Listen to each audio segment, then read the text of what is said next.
Hey everyone, it's your guy back with another hard-hitting reality check. Today we are diving into a brutal, no BS question. What does it actually cost to fight a modern war for 5 straight years? And I'm not talking about bullets and bravery, I am talking cold, hard cash. The kind that comes out of our pockets as American taxpayers. Some of you might be thinking, well, Ukraine has the US and Europe as their sugar daddies, just throwing rockets and howitzers at them nonstop. Ukraine just needs to send bodies. If that's your take, you are seriously underestimating how international finance and power politics really work. And more importantly, you're underestimating how our own system operates. Nobody gives free lunches, and definitely nobody gives free artillery, especially not when American defense contractors are involved. When the smoke clears and the guns go silent, the survivors who crawled through hell for half a decade will come home to find a bill so massive it'll take half a century, or even longer just to service the interest. Today, we are breaking down that nightmare ledger in full excruciating detail, because this story matters to every American who pays taxes, votes, and wonders where their money actually goes. So the Russo-Ukrainian war grinds on for nearly 5 years. How much does Kyiv actually owe the US and Europe? And when you mortgage your entire economic sovereignty, what kind of suffocating endgame awaits? Let's start with the raw, ugly numbers, because as Americans, we love numbers and we love knowing where the money flows. According to open data from major international financial institutions and multiple independent think tanks that track sovereign debt, by the end of 2025, Ukraine's total public debt hit an all-time historic high, reaching $213.3 billion, with over $160 billion of that purely external debt, meaning money owed to foreign governments, international banks, bondholders, and investment funds scattered across New York, London, Frankfurt, and beyond.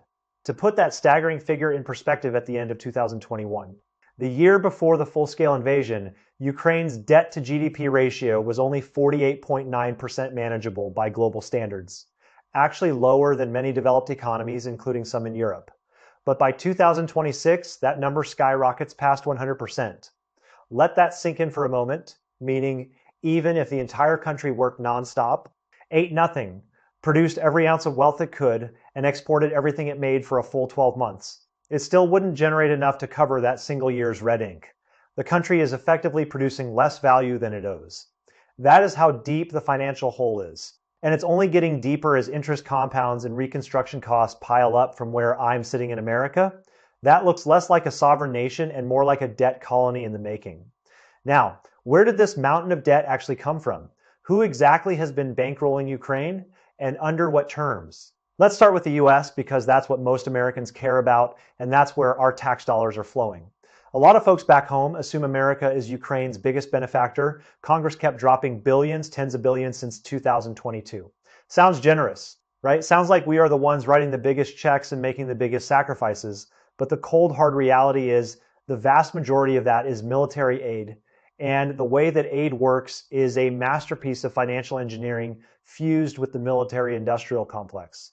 And I say that as an American who pays taxes into this system and watches how it operates from inside this country. In the first 3 years under the Biden administration, most of it came via presidential drawdown authority basically pulling old, near expiry equipment straight from US military stockpiles and shipping it over to Ukraine without much bureaucratic delay. The massive appropriations Congress approved, totaling well over $100 billion, that money never reached Ukraine as cash. It never went into Ukrainian bank accounts or paid Ukrainian salaries. Instead, it went directly to Lockheed Martin, Raytheon, General Dynamics, Northrop Grumman, Boeing to build brand new gear to replenish US stocks that were drawn down. This is a shell game, plain and simple. And as Americans, we should be furious or at least fully aware. We American taxpayers clear out aging inventory that was costing us money to store and maintain. The US military gets a shiny new upgrade with state-of-the-art equipment. Defense contractors get fat and happy with record-breaking profits and share buybacks that make their shareholders wealthy, and Washington gets to pose as the arsenal of democracy on the world stage while Ukrainian soldiers bleed and die on the front lines. That's the first layer of how our money actually works. It's a domestic stimulus program dressed up in foreign aid clothing, with the added bonus of weakening a geopolitical adversary without putting American boots on the ground. As an American, I'm not saying that's inherently wrong. Geopolitics is a rough business, but let's call it what it is. But that's not even the killer punch. Fast forward to 2025 and 2026 massive political shakeup in the US, especially after Trump retakes the White House in a contentious election that divided the country right down the middle, as we have seen before. And let's be honest, that changed the game entirely for Ukraine. The new administration came in with a very different foreign policy vision, focused more on domestic priorities, border security, trade imbalances with China, and less on overseas entanglements in Eastern Europe. Unconditional military aid from America plummets off a cliff. According to the Kiel Institute report from February 2025, which tracks real-time aid flows from all donor countries, U.S. assistance dropped by 99% year over year. Basically, the spigot went bone dry. The pipeline that once flowed freely with artillery shells, air defense missiles, and armored vehicles slowed to a trickle, then nearly stopped altogether. So how does Ukraine keep fighting? The US says no more freebies, but we can still sell because American industry never sleeps and American shareholders need returns. Enter the Ukraine priority needs list mechanism. EuroPay pays the tab. US defense firms supply the gear, and then it gets handed over to Kyiv. HIMARS rocket systems, Patriot air defense batteries, Javelin anti-tank missiles, artillery shells, drone technology, electronic warfare systems. All paid for by European taxpayers through various EU funding mechanisms. All profits flowing right back to American arms makers in places like Texas, Virginia, California, and Connecticut, where they create jobs and boost local economies. And that's so-called foreign military financing from the US. Much of it was always structured as loans, not grants, accruing interest at market rates, payable later with strict repayment terms and conditions that give the US leverage over Ukrainian policy for decades. So from an American perspective, our aid wasn't charity. It was a cleverly disguised stimulus package for our own defense sector, with Ukraine as the delivery mechanism and Europe as the ultimate payer in the second phase. We come out ahead either way, whether we give or sell, whether Democrats or Republicans are in charge. That's the beauty of the system from a US standpoint. We win no matter what happens on the battlefield. And as an American, I can appreciate the efficiency even if I question the morality. Now you might ask, if most US money stayed inside America and our direct cash contributions were minimal, where did Ukraine get the actual cash to keep its government running? Pay salaries to millions of public employees, pay pensions to the elderly who have no other income, keep hospitals and schools open, and avoid a total government shutdown that would collapse the state from within and hand Russia. A quick victory. That brings us to Ukraine's real biggest creditor, Europe. Compared to America's weapon-heavy approach, the EU poured in way more direct fiscal support, so-called macro-financial assistance packages designed to keep the Ukrainian state solvent and functional. Sounds like a grant, right? Sounds like Europe is just being generous and altruistic. Wrong. That macro-financial aid is fundamentally a loan, principal plus interest, all due on a strict timeline with penalties for late payment, just like any commercial loan from a bank, except this is backed by taxpayer money from multiple European nations. From 2022 through 2024, the EU approved tens of billions in loans via various Ukraine facility mechanisms and special funding vehicles that were rushed through European parliaments with minimal scrutiny, often in emergency sessions. Later, the European Parliament rushed through a massive €90 billion loan package, $30 billion to plug Ukraine's budget hole and keep the government from collapsing under its own weight, and $60 billion specifically for weapons procurement from European and American defense firms. European politicians made sure to tell their voters, don't worry, it's concessionary lending with favorable interest rates, and we've structured it so that Russia's war reparations will pay it back after the war ends. Sounds flawless, risk-free profit for Europe, right? Anyone with half a brain and a basic understanding of international law and Russian politics knows that's pure fantasy. If Russia refuses to pay, or reparations never materialize because there's no enforceable international mechanism to extract them, or the war drags on indefinitely with no clear resolution in sight. Who gets stuck with that 90 billion plus all the earlier loans? You bet your ass it lands squarely on Ukraine's balance sheet, and Kyiv will be the ultimate bag holder. That's the trap Europe set, and Ukraine walked right into it with open eyes because they had no choice and no alternative. I can see the same playbook we used in Latin America in the 80s being rerun in Eastern Europe today. And you think interest is no big deal. Interest is the real throat slit, the quiet killer that compounds year after year while nobody's paying attention because everyone's focused on the latest frontline map. Let me hammer this home so you really understand the cruelty of it. Enter another heavyweight, the International Monetary Fund, which, as every American knows, is headquartered right in our own backyard in Washington, D.C., and heavily influenced by U.S. Treasury policy. During the war, the IMF also handed over tens of billions in emergency loans to keep Ukraine afloat, structured under their extended fund facility and other lending programs that come with strict conditions.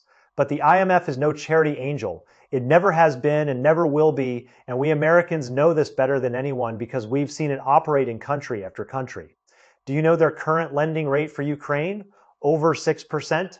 6%. To a country whose infrastructure is pulverized, whose cities are rubble, whose industrial base is destroyed, whose agricultural exports are blocked by sea mines, and whose population has shrunk by millions due to refugees fleeing abroad. They charge 6% interest for emergency survival money. That's the cold, ruthless brutality of global finance. And as an American, I see this system up close because the IMF is headquartered right here in Washington, D.C., just a few blocks from the White House, and its decisions are made with our input. They smile and talk democracy and freedom when they lend. They hold press conferences about supporting Ukraine's future. They issue glowing statements about reform. But when it's time to collect, they skin you alive with quarterly reviews, structural benchmarks, and austerity mandates that force governments to cut spending on the poor. 6% on a war-torn nation that's losing territory and people every single day, that's not aid. That's predation with a necktie and a briefcase. And as an American, I recognize the fingerprints of our financial system all over it. But here's the real kicker: default is never a problem for international capital because they never expected you to repay in cash anyway. They know the money won't come back in dollars and euros from a country in ruins. When a sovereign state goes bust, when it can't service its debts, what happens next is where the real action begins and where American financial power truly shines. Allow me to introduce today's real titans: Wall Street sharks BlackRock and JPMorgan Chase. And let me be crystal clear. These are American companies headquartered right here in New York City, managing trillions of dollars in assets with direct ties to the U.S. Treasury, the Federal Reserve, and every major political donor network in Washington. They are as American as apple pie and football, and they represent the pinnacle of our financial system, as early as 2023 and 2024. Even while the war was still raging at full intensity with missiles striking Kyiv, these two U.S. financial behemoths quietly moved in behind the scenes. They partnered deeply with the Ukrainian government to create something called the Ukraine Development Fund, essentially an investment bank designed specifically for post-war reconstruction, with the full blessing of the U.S. and European governments. Why did they do this? Because rebuilding a shattered country is insanely profitable. The World Bank and the European Union jointly estimated that Ukraine's post-war reconstruction costs would fall somewhere between $400 billion and $588 billion. And that estimate keeps growing every month as more damage is done and as new assessments are made. No single Western government, and certainly not the U.S. Congress with its own budget battles, and partisan gridlock can foot that bill alone. Private capital has to come in, and who better to manage it than American financial institutions? So how do you bring it in? BlackRock and JPMorgan say we'll run the whole show with blended finance, use government guarantees, and concessional loans from multilateral institutions to leverage billions in private investment money, multiplying the effect by factors of 5 or 10. But capital demands returns, not charity. It demands equity, control, and future cash flows. They invest to rebuild your infrastructure, your agriculture sector, your energy grids, your ports, your telecommunications networks.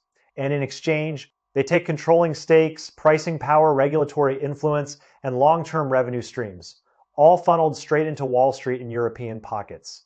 This is American financial power at its most surgical and most profitable, operating far from the cameras and far from the battlefield. And as an American, I have to admire the strategic brilliance even as I question the human cost. Now, what does Ukraine actually have to offer as collateral? What assets can be seized or acquired in this process? Some of Europe's most fertile black soil, literally, some of the best agricultural land on the entire planet, capable of feeding hundreds of millions of people and producing massive grain exports that compete on global markets. Vast mineral deposits, including lithium, titanium, uranium, and rare earth elements critical for the global tech industry, electric vehicles, semiconductor manufacturing, and defense production, and a once sprawling state-owned enterprise network that covered everything from energy generation to transportation to telecommunications to chemical production to shipbuilding, When Kyiv can't repay that 200 billion plus public debt, creditors will inevitably demand debt restructuring through the Paris Club or other mechanisms. And restructuring in plain English means you've got no cash, so hand over your national assets, your power grid, well buy it, your prime agricultural land. Well lease it for a century with renewal options, your ports, railways, core mines, chemical plants, grain silos, all privatized at fire sale prices to Western capital led by American firms with American lawyers, American accountants, and American lobbyists who know how to navigate the corridors of power in Kyiv and Brussels. In polite financial circles, they call this structural reform or economic modernization or private sector development.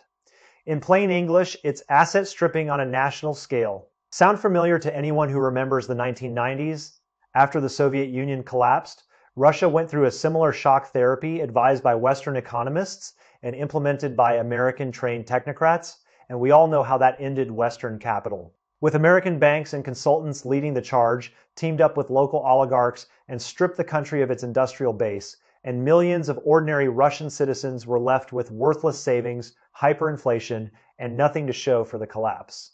Ukraine today is racing down that same track at full speed, except the tactics are more legal, more sophisticated, and far more hidden behind layers of financial jargon, all under the banner of helping rebuild and integrate with Europe, while quietly taking over the country's economic jugular one asset at a time.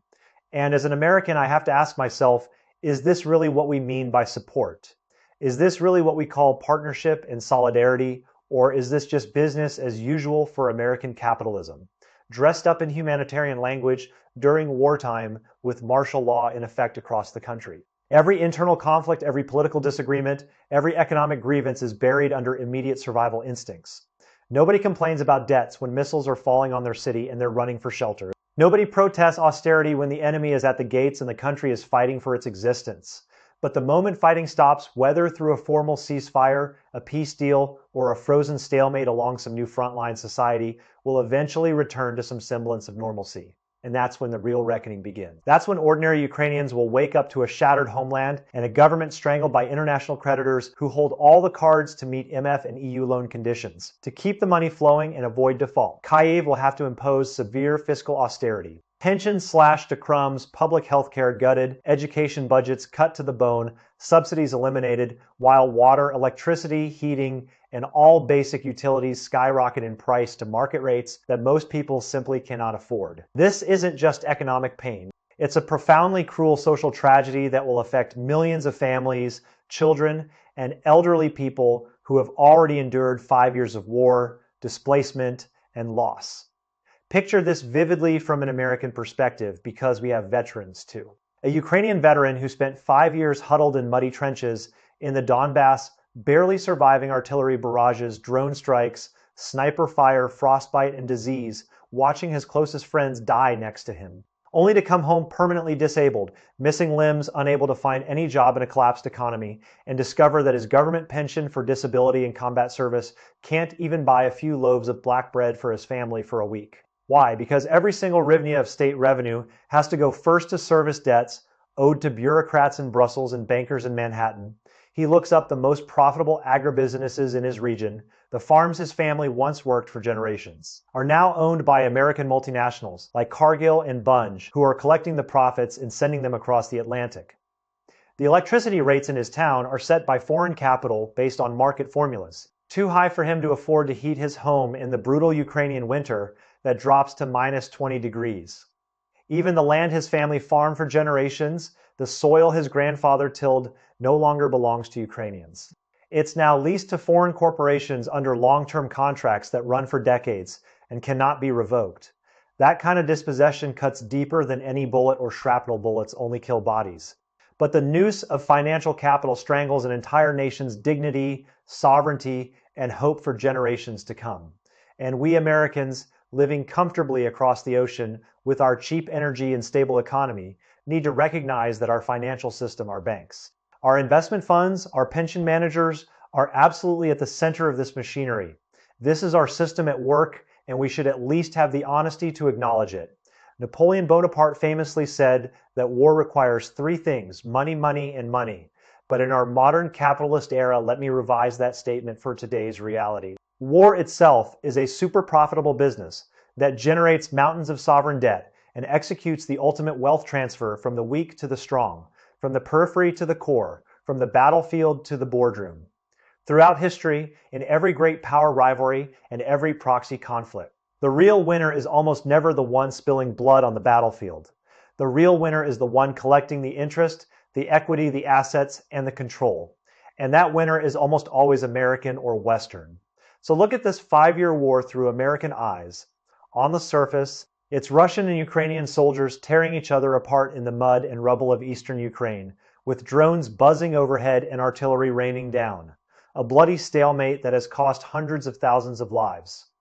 But behind the scenes, in the skyscrapers of Wall Street, the glass offices of the City of London, the marble conference rooms in Brussels and Washington, a silent no-blood feast of financial predation was carefully orchestrated from day one, long before the first shot was fired in February of 2022. The so-called strong support from the US and Europe was always just a pre-priced chip in a much bigger geopolitical and economic game, a game about who controls resources, markets, and strategic assets in a post-war landscape. The so-called solidarity with the Ukrainian people, the flags on social media, the emotional speeches in Congress was nothing but a finely woven trap by global capital designed to capture assets and control markets under the guise of friendship and alliance. The shooting will end someday, maybe soon, maybe years from now. Maybe with a frozen conflict that lasts a generation like we've seen in other parts of the world, but for the Ukrainian people, the financial war, the real war for their economic future, their national independence, and their children's prosperity is just getting started, and it will last far longer than any ceasefire. And as Americans watching from the other side of the Atlantic, we should be honest about our role in that story, because our tax dollars, our banks, our corporations, and our pension funds are deeply embedded in every single chapter of it. Whether we choose to see it or not, whether the mainstream media covers it or not, this is the reality of American power in the 21st century. And we owe it to ourselves to understand it. All right, that's all for today's episode. I know it was a heavy one, but someone has to tell it like it is without sugarcoating and without political correctness. I'll see you in the next one. Later.